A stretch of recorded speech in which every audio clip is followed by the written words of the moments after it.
You're not human. Your body is. Your body is a possession of yours. You, as the real you, are not your body. You're something much greater than a human. You are a soul. You don't have a soul, you are the soul itself, living in human form currently. Let me cut through the illusions. You think you're human, but that's just surface-level reality. Think, when you say I, what are you really pointing to?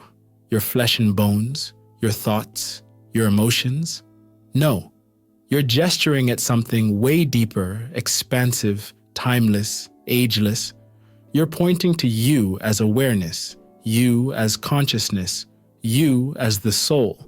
I'm now giving you part 2 of our Leave Body series. Really pay attention here. I don't want the nuance to fly over your head, as this is a very sensitive topic. You don't say, I am body, you say, my body. You don't say, I am hand. You say, my hand. Your body is just your body. It's not the real you. And since you're in a human body, you yourself are not human. Breathe. Listen. Ancient Kemet had some of the earliest wisdom when it comes to the true nature of the soul and existence. The Emerald Tablets of Tehuti, the oldest ancient tablet known to man dating back over 36,000 years ago, Tehuti says, Man, ye think that ye liveth, but know it is life within death. For as sure as ye are bound to your body, for you know life exists. Your physical existence, which you've been taught to identify with, is actually a limited form compared to your true self. Let this bubble in your brain for a minute. Your body, which you've been conditioned to believe is you, is actually just a temporary vessel for something far greater. You are not your body. In another passage of the tablets, Tehuti says, only the soul is space-free, has life that is really a life. All else is only a bondage, a fetter from which to be free. In Hindu philosophy, they call this greater something Atman, the individual soul, the eternal, unchanging self. The Upanishads state, Tattvam Asi, thou art that. You're not separate from the universal consciousness. You are it. A part of it, it lives within you as you live within it. But how can you be something beyond your body, beyond your thoughts and emotions? The answer lies in understanding the nature of consciousness itself. Vedantic philosophy breaks it down into 4 states of consciousness: waking, dreaming, deep sleep, and turiya. The first 3 you know well, but it's the 4th state, turiya, that holds the key to your true nature. Turiya is pure consciousness, awareness without object. It's the canvas on which all experience is painted. Think. In a dream, you experience a world as real as this one, with its own laws and logic. I bet that each time you dream, you're totally wrapped up in it, absorbed in it as if it's your normal waking state.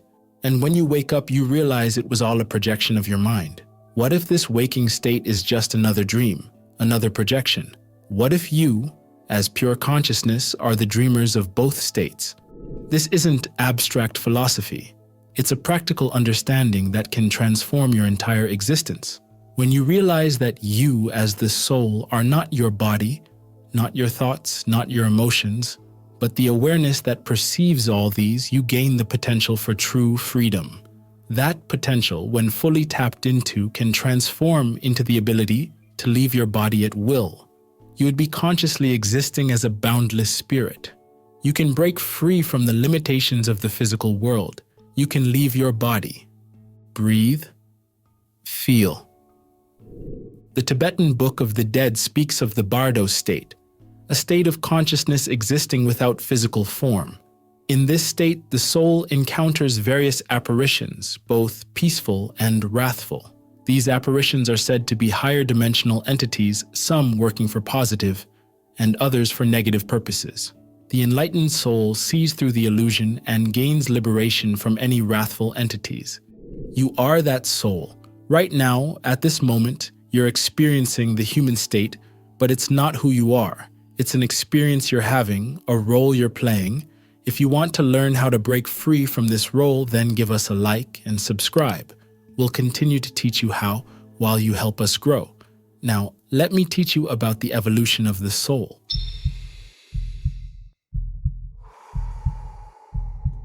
Okay, so if you're not your body, if you're an immortal soul having a temporary human experience, what does that mean for your existence? Well, it means that your current life is just one chapter in a timeless journey of evolution and growth. Beyond space-time, reincarnation isn't about your body being reborn. It's about you, the soul, choosing or in some instances being forced to incarnate in different forms to learn, grow, and evolve. Each lifetime is a classroom filled with wisdom, and most of that wisdom is in the seemingly mundane.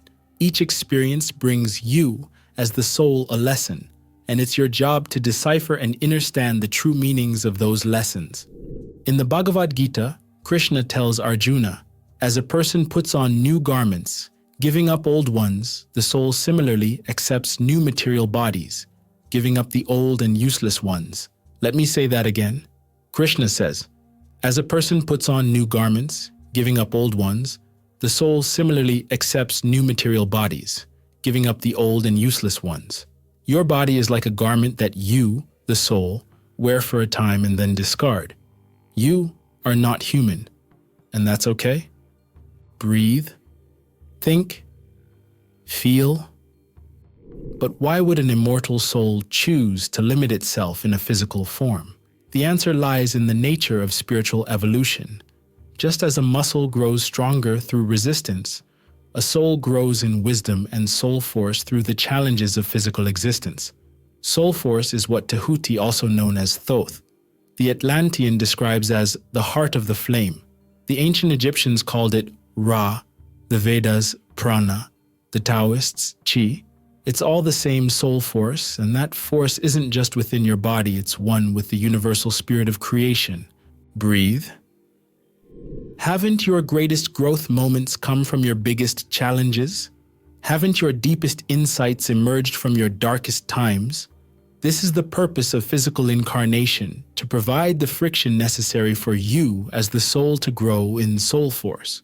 The Emerald Tablets of Tahuti say, man is a star bound to a body, until in the end he is freed through his strife.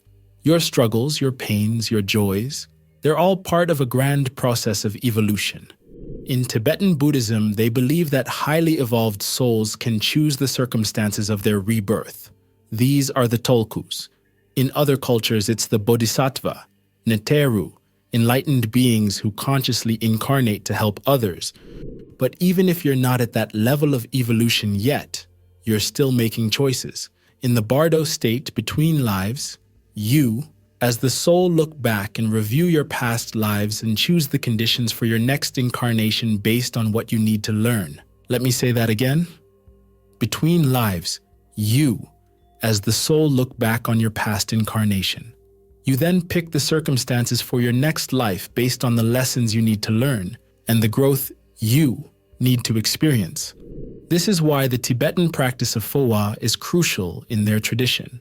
It prepares you for the moment of death and the choices that follow. It teaches you to recognize the true nature of reality, even in the face of death, allowing you to make conscious choices about your next incarnation.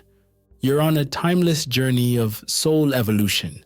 Your current lifetime, with all its ups and downs, is just one chapter of a big adventure. Comment below if you want to truly experience timelessness as a soul consciously.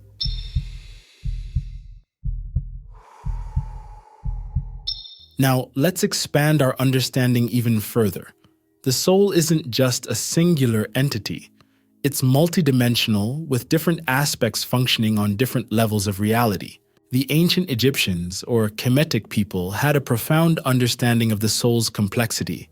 They didn't just see a single soul, but multiple aspects, each with its own function. The Ka is your ethereal double or astral body. It's the sustaining power of life and consciousness, closely tied to your physical form, but able to exist independently after death. The Ba, often depicted as a human-headed bird, is different. It's the transcendent aspect of you as the soul, free to move between physical and spiritual realms. It's not limited to personality traits like some think. But there's more. The Ak is your transformed, enlightened spirit. The Sahu is your spiritual body. The Sekim is your life force or power. and the ib, your heart, is the seat of conscience and emotions. This Kemetic wisdom of the soul and its properties isn't just ancient wisdom. It's a complex map of your multidimensional nature, showing aspects of yourself that go far beyond just body and mind. Breathe. Think. The Aztecs believed in multiple souls. They spoke of the divine fire, or Yolia, which survived death and journeyed to the afterlife. This concept of multiple soul aspects isn't unique to them. It's found in cultures all over the world, each offering a unique perspective on the complex nature of our true selves.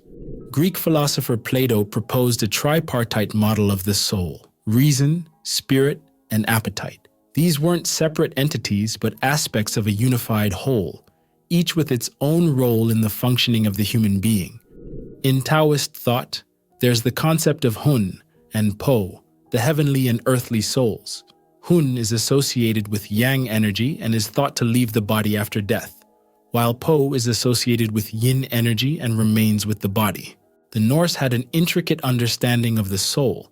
They believed in multiple aspects, including the hammer, shape or appearance, and the Fylgja, a sort of guardian spirit or fetch. What all these traditions point to is that you, as a soul, are far more complex and multifaceted than you've been led to believe. You're not just a single point of awareness, but a rich, multidimensional being with aspects that operate on different levels of reality. Think about your dreams again.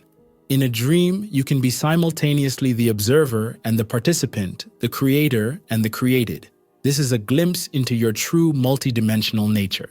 The Kabbalistic tradition speaks of different levels of the soul, with neshama being the highest level, connected directly to the divine. This is your true self, your highest aspect, always in communion with the universal consciousness. In Sufism, there's the concept of ruh, the immortal spirit that exists before and after physical life. It's described as a ray of divine light, a direct emanation from the source of all being. You're not just a body, not human, not just a mind, not even just a single soul. You're a multidimensional being of light and consciousness, with aspects that span multiple levels of reality.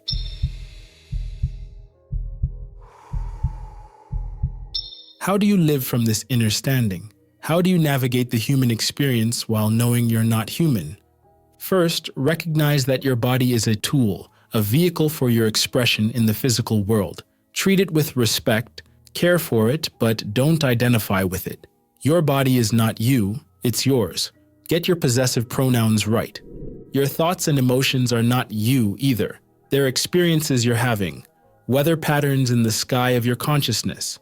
Observe them, learn from them, but don't get caught up in them. Practice presence. Be fully here, now, in each moment. This is how you align with your true nature as pure awareness. Live with purpose. You chose to incarnate for a reason. Seek to understand that reason and align your life with it. This is how you fulfill you as the soul's mission. Practice meditation and other spiritual techniques. These are tools for quieting the noise of the human experience and tuning into your true nature. You are a soul, a son of the sun, an immortal being of light and consciousness, having a temporary human experience. Live from this truth and watch as your life becomes an expression of divine grace and power.